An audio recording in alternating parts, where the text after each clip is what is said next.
for people who have a problem, and sometimes it has a little bit of bearing on what I do. But I mean, this can only go so far. You know, I mean, as the old saying is, business is business. When we opened Nashville Pawn and Sales, there was a little housing project back behind us, and they opened the housing project up. The lady was standing in front of me crying because she could not, she'd done everything that she possibly could to get her lights turned on.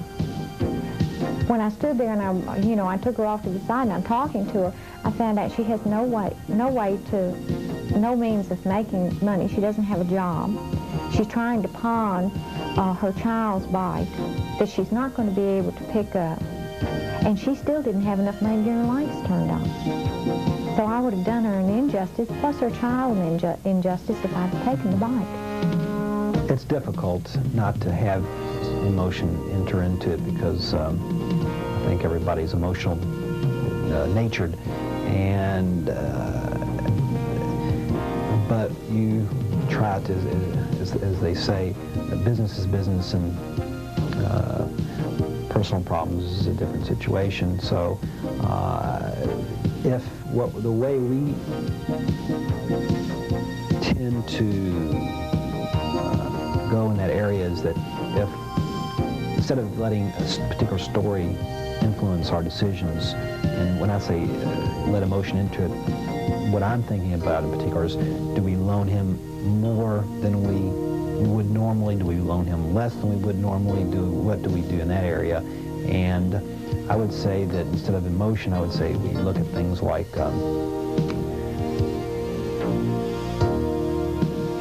has he been here before or not? Obviously, if he's a repeat customer, we're going to tend to try to help that much more. Is the customer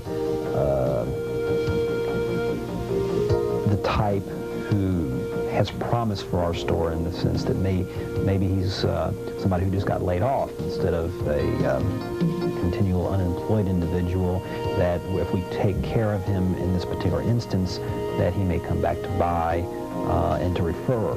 So that's the angle that I look at. Me being a father, seeing some of these distressed parents come in with their children, I mean, you can't help but thinking I can do something to help these people, and there's a fine line between being able to and not able to help sometimes. But emotion may be a hard tool to keep out of it, but I definitely recommend keeping emotion out of it, if at all possible. You have to. Sometimes you can, you get wrapped up in an individual's emotion, and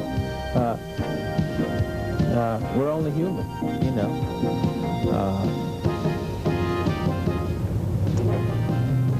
There's many times that I've loaned money on things that I never would have normally loaned them on. Or I may have loaned more than what I might have normally loaned. But I become attached to some of a lot of the customers. There's a lot of repeat business, and you become attached to them, just like they become attached to you. So there's more of an emotional part in the loaning end of it than there is in the selling. You must divorce yourself from certain emotions. You can feel sorry. you can feel sorry, but you can be still a business individual and do what you have to do.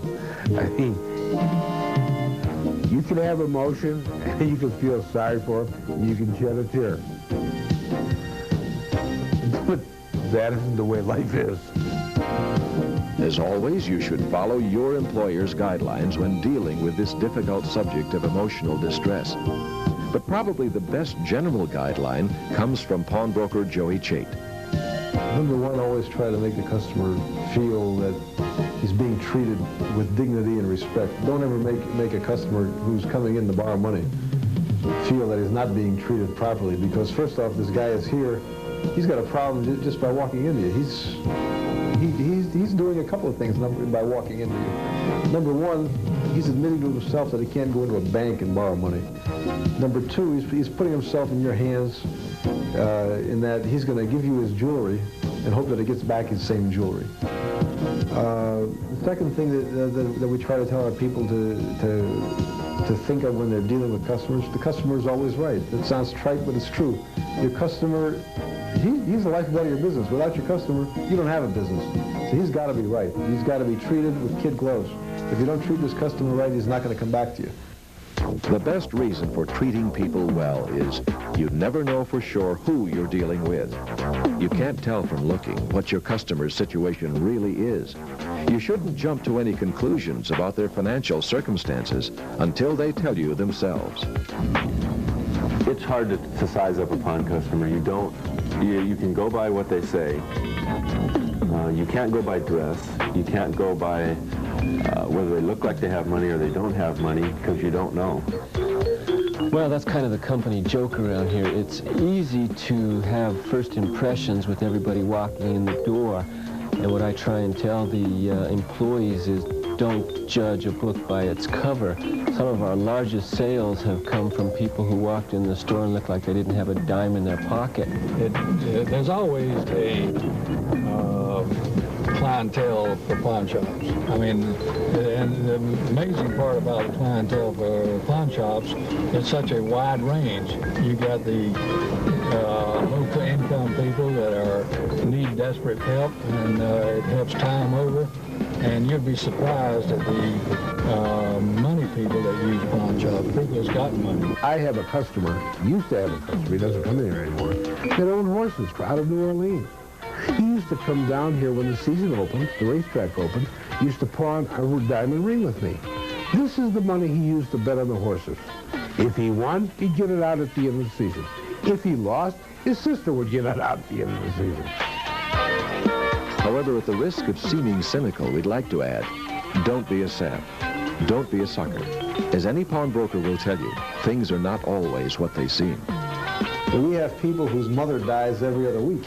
But you come in and tell me your grandma died for the third time, I have a little difficulty with that. Well, I don't believe there's a story out there that we haven't heard. The guy comes in and he hands you a watch that you know is worth $5,000, and he's like this. And he's got the watch, and he's looking out the windows, and he's got tennis shoes on.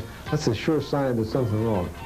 The obvious things you can look for. Is the guy in a hurry to get out of here? Does he have a cab waiting?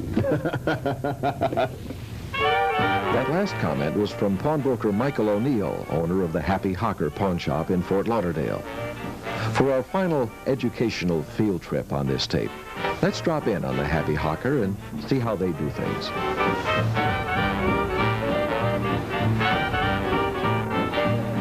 The Happy Hocker Pawn Shop in Fort Lauderdale, Florida was founded by Miley O'Neill. One thing Miley was good at was getting newspaper stories written about his store. No one can deny Miley's contribution to increasing public awareness of the pawn industry. Today, Miley is retired, and the store he started is run by his son, Michael O'Neill.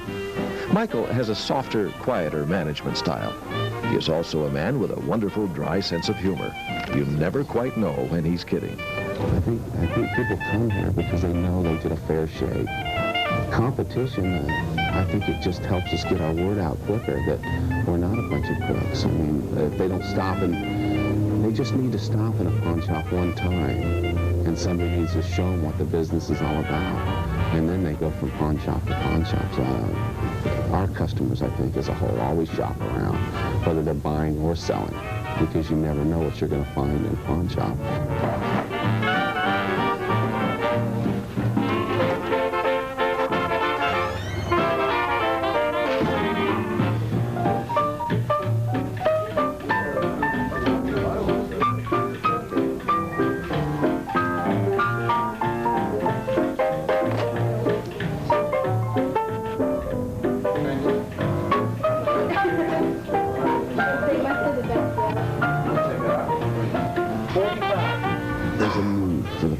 The pawnbroker is the type of person that loans money to people that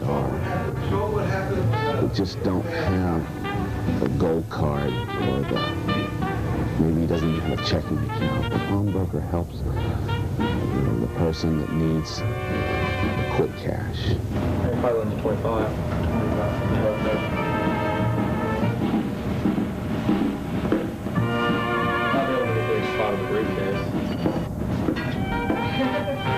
It surprised me in the nation how many people in the United States of America do not have a checking account. the average person says, gosh, it's got to be 90%. And I say, no, it's not. It's about 60%. It's much less. There's a lot of people that pay their bills by money order, that live week to week. And a night customer, he's just a variation of, he comes out at night instead of day. Some people that stay up all day, well, the night customers, they stay up all night and sleep all day. The state of Florida outlawed 24-hour drive-through window type operation. We asked Michael why the state outlawed the drive-up window. The fact that it was easier for crooks to bring stuff in and harder to identify people at a drive-up windows type situation. So now we make them walk up to the window, and they can only do that until 10 o'clock at night. I've got all these vehicles in here in pawn, and this lot over here. I've got 3 brand new 90s over in this lot next door to me that are on pawn. Despite the laid-back Florida look, Michael believes strongly in the value of hard work and professionalism in his employees. In my situation, an employee, the employee that's making me the most money is getting paid the most. And I don't care which one it is, if he's family or he's not family. And in any commission situation, I think that the more money that the company's making, the more money the employee should be making. Period. And if an employee makes $10,000 a week, I'm in good shape. I mean, he's making me a bundle. And believe me, I'm looking for some $10,000 a week employees. I ain't found them yet, but I'm looking. And I think that hey, give that employee, he did a good deal. Give him 20 bucks, give him 50 bucks, give him 100 bucks. That $100 means more to that employee than it ever did to you. And believe me, next time you'll see 300, 500.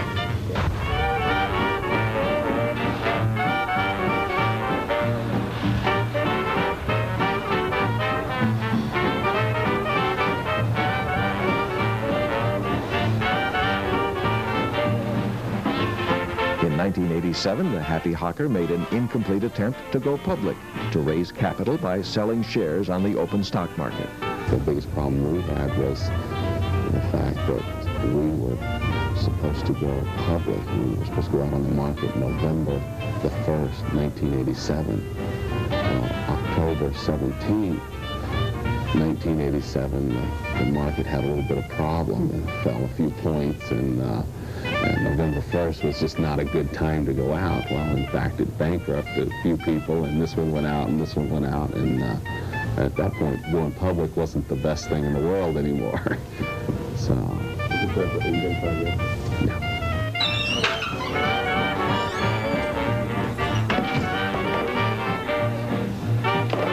Basically, you got to work with them. I mean, I guess in the pawn business, more or less, a customer knows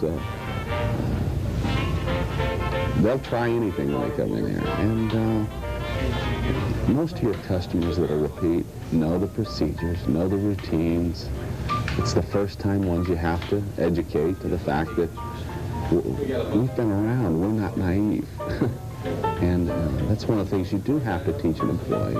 Somebody said, all you are is a legal loan shark. You're a licensed loan shark. That's not true. We have never broken anybody's legs. I'm not the little guy. I don't like to be the little guy. I like to be a big shot. I like the flash. I like Porsches. I like nice clothes. I like nice cars. And I like a nice business, too.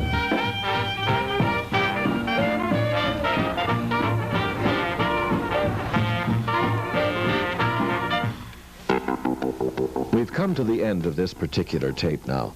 Before you move on to tape 3, let's briefly remind ourselves and review some of the skills we've learned during tape 2. We learned to greet people in an appropriate way, keeping our hands on the counter most of the time. We learned only to shake hands when you're sure it's appropriate. We learned not to take a chance and be too forward. We learned not to stand too close to the customer. And we learned not to stand too far away from the customer. We learned to do away with the formality of the counter sometimes. And we learned to use the barrier of the counter where it will be helpful. We learned always to give the customer a sense of privacy and quiet. We learned always to listen carefully to what the customer is trying to say. We learned to qualify the store early on in the loan transaction. We learned never to give a customer a take-it-or-leave-it choice. Instead, you should explain why you can loan, what you can loan. Explain your store's needs to the customer. We learned to try and discover the customer's real underlying financial needs. And then to work with the customer to help meet those needs. We've learned to give a little, concede small points to make big points. You're a rich man. Very important. We learned the value of the win-win situation. Everyone can benefit from the loan transaction. We've learned to make it clear to the customer. The less they borrow today, the less they need to repay tomorrow. And that's $5 less you need to pay back. We've learned to explain the value of quick money to the customer. A fast nickel is better than a slow dime. You get your money now. We've learned to encourage your customers to shop around for a better offer. That way they'll see how good your offer is. Why don't you try Jim's pawn shop or Easy Pawn around the corner? But of course, always leave the door wide open for him to return. And I'll be glad to help you. Well, that's certainly fair. We've heard a lot of opinions about the difficulty of handling emotion when arranging a loan. Well, emotion's a killer. We've learned never to jump to conclusions about a customer. It's hard to size up a pawn customer. And we've learned never to believe everything we hear. Oh, I don't believe there's a story out there that we haven't heard. Most important of all, we'd like to stress again that you should never look down on anyone just because they want to borrow money. If you find yourself feeling that way, even for an instant, you should have a serious talk with yourself. In a pawn shop, as in all things, you must be completely committed to what you do and completely sincere about it. Otherwise, you just won't be successful, and we want you to be successful. This is the end of the second tape. Now is a good time to talk about what you've seen. For further review of these materials, please see your workbook.